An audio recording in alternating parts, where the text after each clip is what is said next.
सबुरी मुनि ये बाहर जगतर स्त्री पुरुष देखिकी मन विचलित हम बोलिकी सी कौन कले ना जमुनार पानी भितर को गले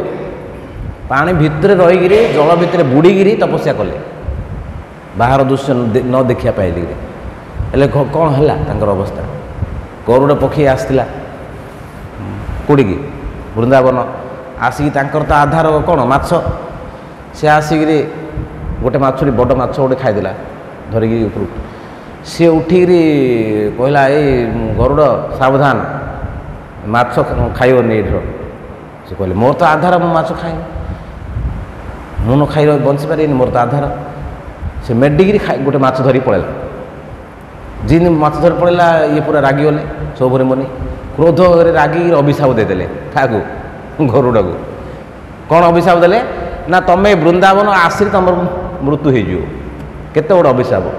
से गरुड़ भी वैष्णव भगवान बाहन भगवान को सी बाहन कर नौ अभिशाप दे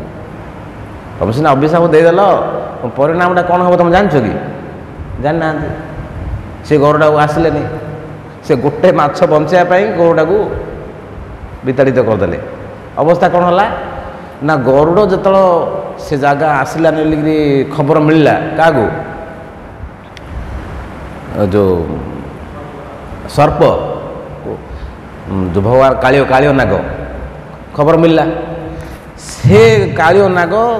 थिला तांकर जगार सी आसला जमुना नदी के आसला गोटे माछ सीना ये रक्षा कला जमुना नदी में जेतिक माछ था सब जाग मरीगले तो कौन लाभ डाला हाँ सब माछ बंचाई पारे ये बंचाई पारे तार निजर कौन अवस्था है गरुड़ को जो अभिशाप देदेले वैष्णव अपराध होगा वैष्णव अपराध जिन होगा से जमुना नदी भितर रहीकि से माछ स्त्री माछ पुरुष माछ से संग कर से देखिले मन विचलित होगा सी पुणी बाहर जमुना नदी बाहरिकी महाराज मांधाता पाखक गले महाराज मांधाता 50टा कन्या थिला मांधाता को कहले महाराज आपण किसी कन्या मत प्रदान करंतु महाराज देखिले ये सबुरी मुनि पूरा वृद्ध हो जाती हाथर सो झुरी माने रोमजा पूरा बुढ़ वृद्धा अवस्था किसी ना हालत मुझे केमी कन्या देवी नाई कर पाना देखी तपस्या बल अच्छे अभिशाप देदे मुझे नाई करी बोले तापर से कहले ठीक अच्छे आपण आसतु आमर 50टा कन्या को मुझे डाकिदेवी से कन्या भितर आपन को जी सिलेक्शन करें आप ने तो से मुनि जानदेले ये कौन पाई मत ए प्रकार कहते सी कौन कले ना निजको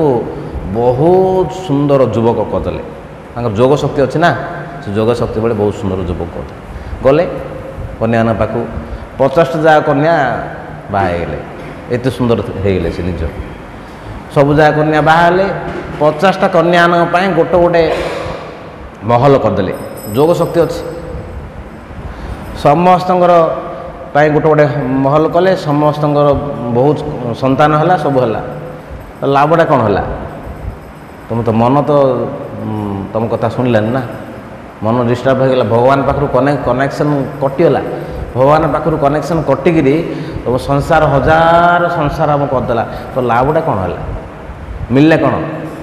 किसी मिललानी जीरो होगला तापर आसिक पुणी आउ थे नारद मुनि कौन साधु संग पाइक से पुणी आउ थे आसिक भगवान भक्ति लगिले ये सब त्याग करदे तो मो कहर उद्देश्य ये सबुरी मुनि को मन धोखा देदेला मन धोखा देदेला तो आम कथा कौन कह आमर तो मन सब विषय वस्तु बुड़ीकी रोचे आमको तो धोखा देवाटा स्वाभाविक स्वाभाविक आम मन धोखा दौची दब कौन दौची तेणु आमको सब लक्ष्य रखार अच्छी कौन गोटे गोटे जिन लक्ष्य रखार अच्छी कौन ना आमर शरीर भितर जिते सब मन आउ इंद्रिय मान अच्छा ये सबुजाक मन इंद्रिय मान को 24 आवर्स 24 घंटा लक्ष्य रखार अच्छे को इंद्रिय को कुआड़े जाऊँ आखि आम सब ए बढ़िया बढ़िया पिक्चर आसुची बड़ सुंदर सुंदर मूवी आसुची सिनेमा आसुची आम देखिया आम सी तो मन तो दुष्टामी ताकू आउ थे देदा मोबाइल गोटे टीवी गोटे देदा बोले तो से धाई ଏ ମହାମନ୍ତ୍ରରେ ଆଉ ମନ ଲାଗିବନି, ଲାଗିବ ତାକୁ ଯଦି ଧେଇ ଦେବ ଏ ପିଲାଟା ମା ମାନେ ରୋଷେଇ କରୁଛନ୍ତି, ପିଲା କହିବ ମା ମୋତେ ଚାକୁଟା ଦେତି ମୁଁ ହେଲେ ପରିବା କାଟି, ମା ଯଦି ପିଲାଟାକୁ ଦେଇଦେବ ଚାକୁ ତାର ଅବସ୍ଥା କ'ଣ ହେବ? ହାତ ଗୋଡ଼ କାଟିକିରି ସବୁ ଖଣ୍ଡ କରିଦେବ। ସେମିତି ଅବସ୍ଥା ଆମର ମନ ଚଞ୍ଚଳ। ଆମେ ଯଦି ମୋବାଇଲ ଦେଖିବା, ଟିଭି ଦେଖିବା, ବିଭିନ୍ନ ପ୍ରକାର ସିନେମା ଦେଖିବା ବୋଲେ ଆହୁରି ଭଲ ଡିଷ୍ଟର୍ବ ହେଇଯିବ। ତେଣୁ ଆମେ ଲକ୍ଷ୍ୟ ରଖିବାର ଅଛି କି କେଉଁ ଇନ୍ଦ୍ରିୟ ମାନେ ଆମର ବେଶୀ ଉତ୍ପାଦ ହେଉଛନ୍ତି, ବେଶୀ ଦୁଷ୍ଟାନ୍ତ ହେଉଛନ୍ତି, ତାକୁ ଧୀରେ ଧୀରେ ତାକୁ ସଂଯୋଗ କରିକିରି ଭଗବାନଙ୍କ ସେବାରେ ଲଗାଇବାର ଅଛି। ବିଶେଷ କରି ଯେଉଁ ଇନ୍ଦ୍ରିୟ ମାନେ ଆମର ବେଶୀ ଅସୁବିଧା ହେଉଛି ତାକୁ ଆମେ ଧ୍ୟାନ ରଖି ତାକୁ ସେବାରେ ଲଗାଇବାର ଅଛି। ଆଉ କ'ଣ କରିବାର ଅଛି? ତା ସର୍ବୋତ୍ତମ ଉପାୟ ହେଲା ଆମେ ସବୁବେଳେ ଆମର ଯିଏ ଅଥରିଟି ଥାଉଛନ୍ତି ତାଙ୍କ ସହିତ ଆମକୁ ପରାମର୍ଶ କରିକିରି ଆମର ମନଟା କେମିତି ସଂଯତ ହେବ, ତାକୁ ସବୁବେଳେ ତାଙ୍କୁ କନସଲ୍ଟ କରିବାକୁ, ତାଙ୍କୁ ବୁଝିବାର ଅଛି, ତାଙ୍କୁ ପଚାରିବାର ଅଛି। ତା ସାଥିରେ ଧ୍ୟାନପୂର୍ବକ ଜପ କରିବାର ଅଛି। ଆଉ ଆମର ପରମ ପୂଜ୍ୟ ଗୋପାଳ କୃଷ୍ଣ ଗୋସ୍ୱାମୀ ମହାରାଜ ସେ ଗୋଟେ କଥା ହିଁ କହୁଛନ୍ତି, ଧ୍ୟାନପୂର୍ବକ ଜପ, ତା ସାଥିରେ କୃଷ୍ଣ ବୁକ୍, ଆମର ଯେଉଁ ପରମ ପୁରୁଷ ଭଗବାନ ଶ୍ରୀକୃଷ୍ଣ ବୋଲି ଗୋଟେ ବହି ଅଛି, ସେ ବହିଟା ଆମକୁ ପଢ଼ିବାର ଅଛି। ଆଉ ଭଗବତ ଗୀତା ପଢ଼ିବାର ଅଛି। ଜପ, ଭଗବତ ଗୀତା ପଢ଼ିବା, ଏ ବ୍ୟତୀତ ଆଉ ଅନ୍ୟ କିଛି ରାସ୍ତା ନାହିଁ।